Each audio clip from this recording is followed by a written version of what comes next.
Hi guys, welcome back to the channel. My name is Jason. I'm your watch guy today. Today I'm reviewing something that has gotten you guys a little bit excited. You saw the unboxing, you wanted to know more, and therefore I pushed this review as quickly as I possibly could. I believe we're a week later now, and I'm still absolutely in love with this watch. Before we get into that, guys, please remember to subscribe to the channel. I have plenty of content coming very soon for you, and I'm sure you'll enjoy it. As well as that, if you would like to pick this watch up, I have an affiliate link in the description. The first one is for people in the UK and maybe Europe.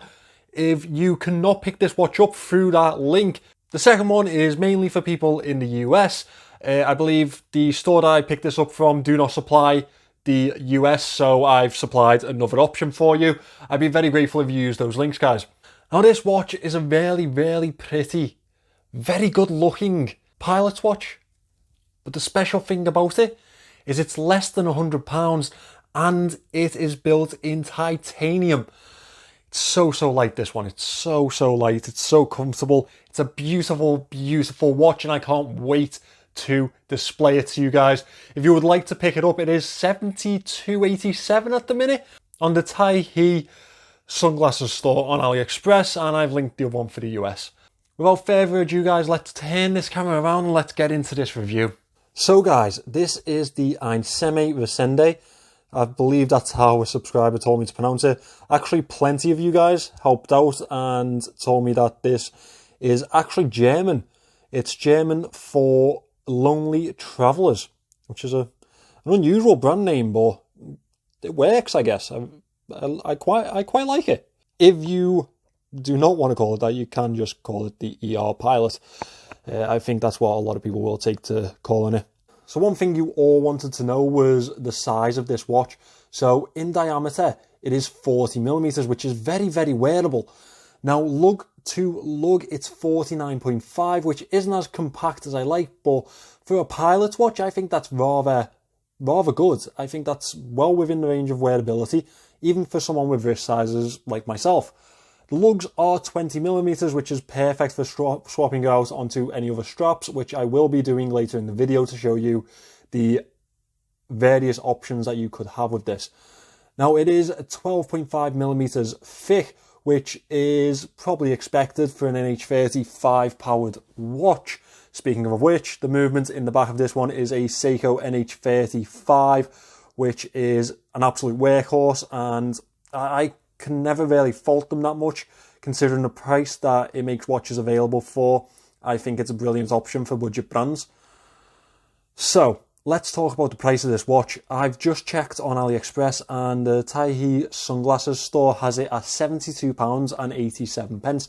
Now it does fluctuate slightly, as do a lot of watches on Aliexpress, but if you catch this around the £75 mark, I think it's an absolute bargain.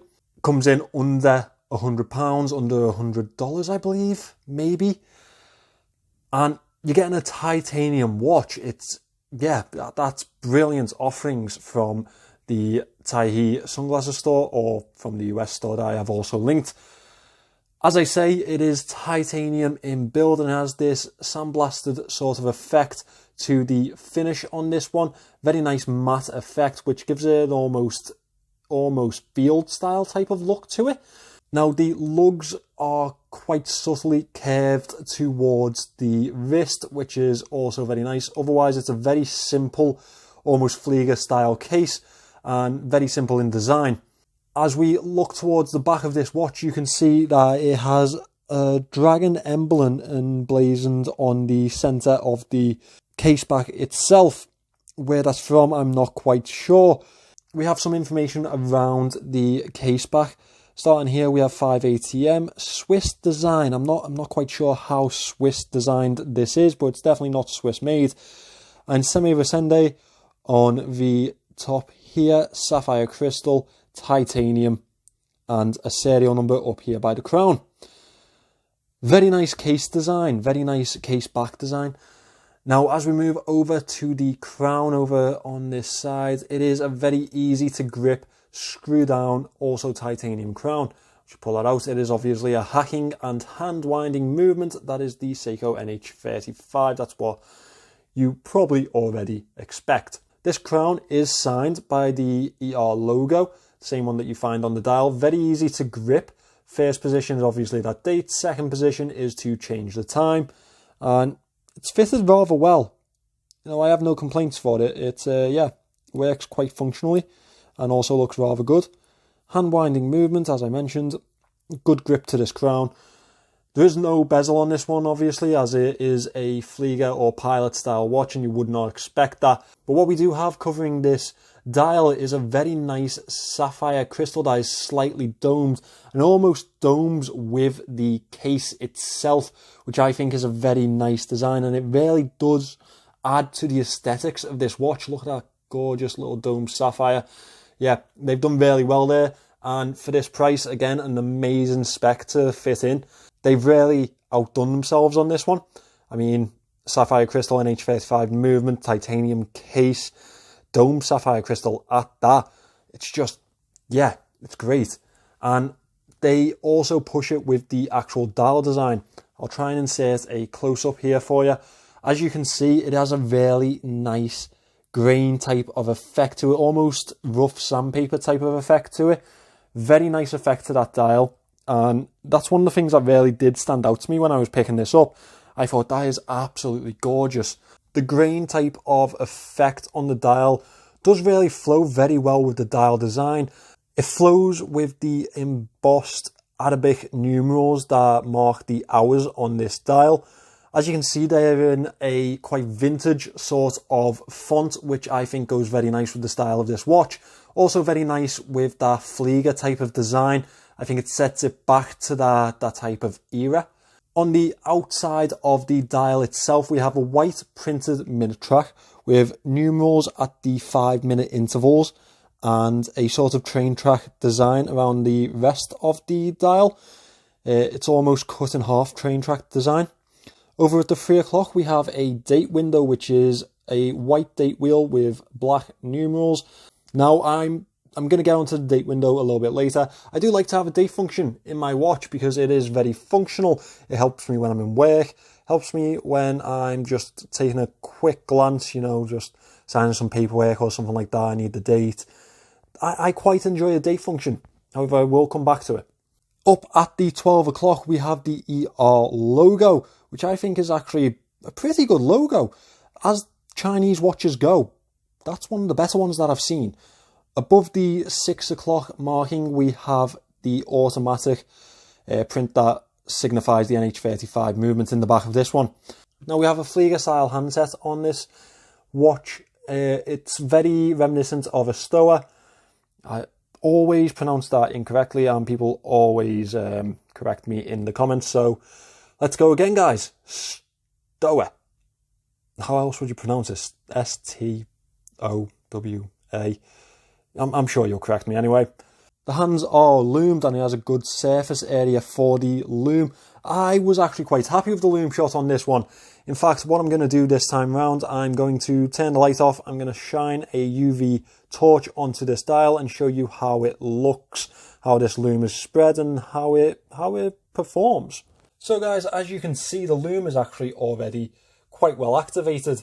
That's probably because it's been under the ring light, but I am going to give it a little blast of the UV light. Now guys, if you would like me to do this type of thing for all of my loom shots, then please do let me know in the comments and I will change my method. This would be a lot quicker for me, to be fair, but it completely depends on you guys, what you'd like to see. You're the audience after all. Now look at that loom.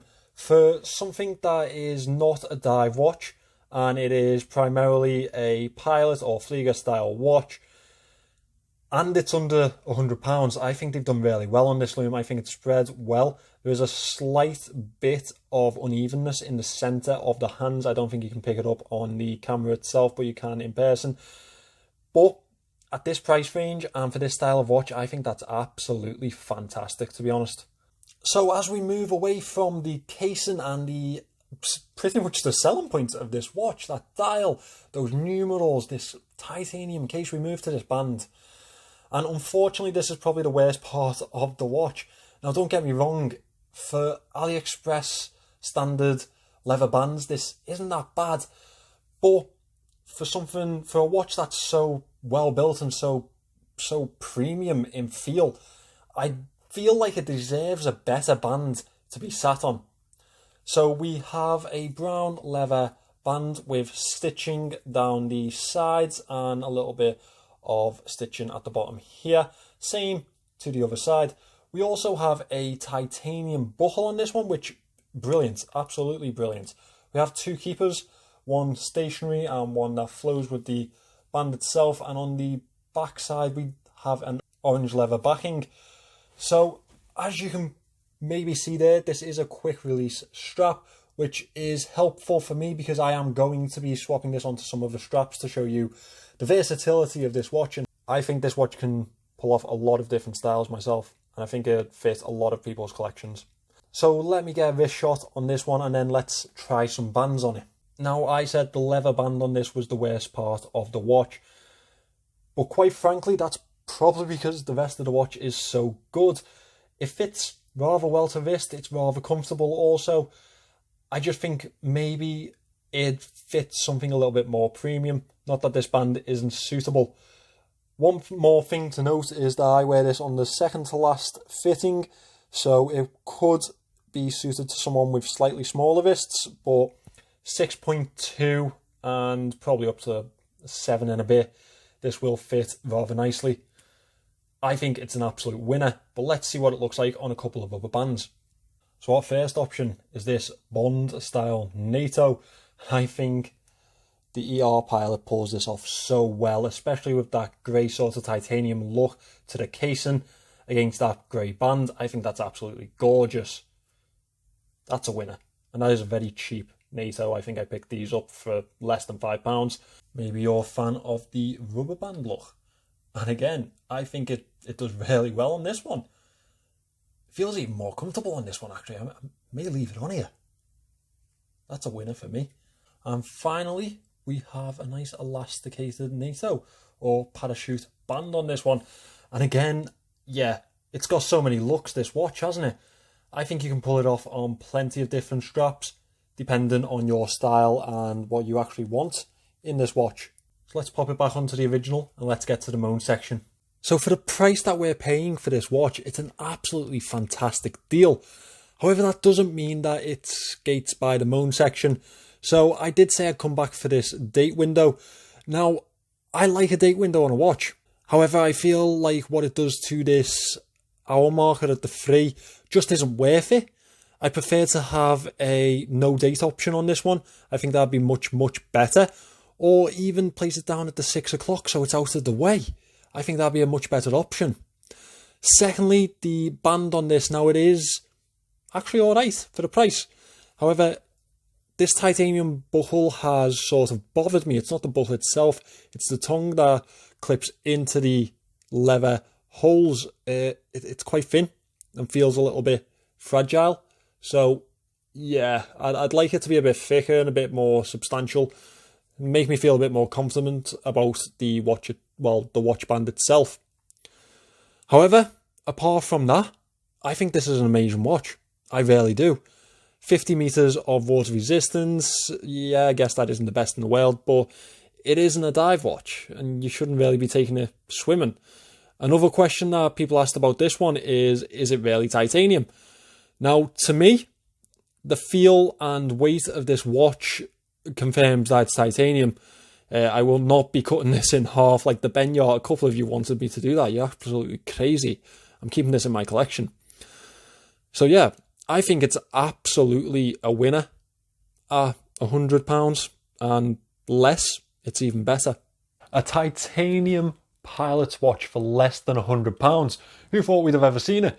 Well, I didn't, and that's why I bought it, because it was a ridiculously good deal. And actually a lot of you have actually bought one too through my affiliate link.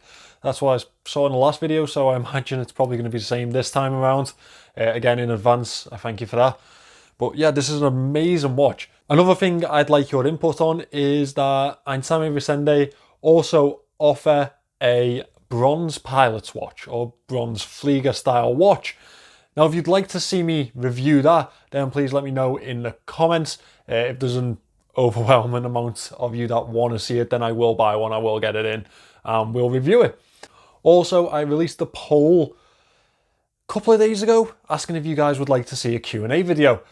Now, there was quite a few votes, and overwhelmingly you did want to see one, so I'll be putting a post up today at some point, probably before this video goes out, just so it makes sense.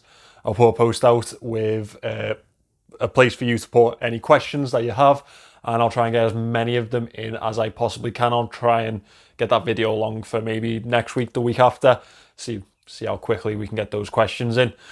Please remember to subscribe to the channel, guys. We're nearly at 2,700 subscribers. Hopefully we'll be getting to 3,000 in no time at all. Thank you for watching, and I will see you in the next one.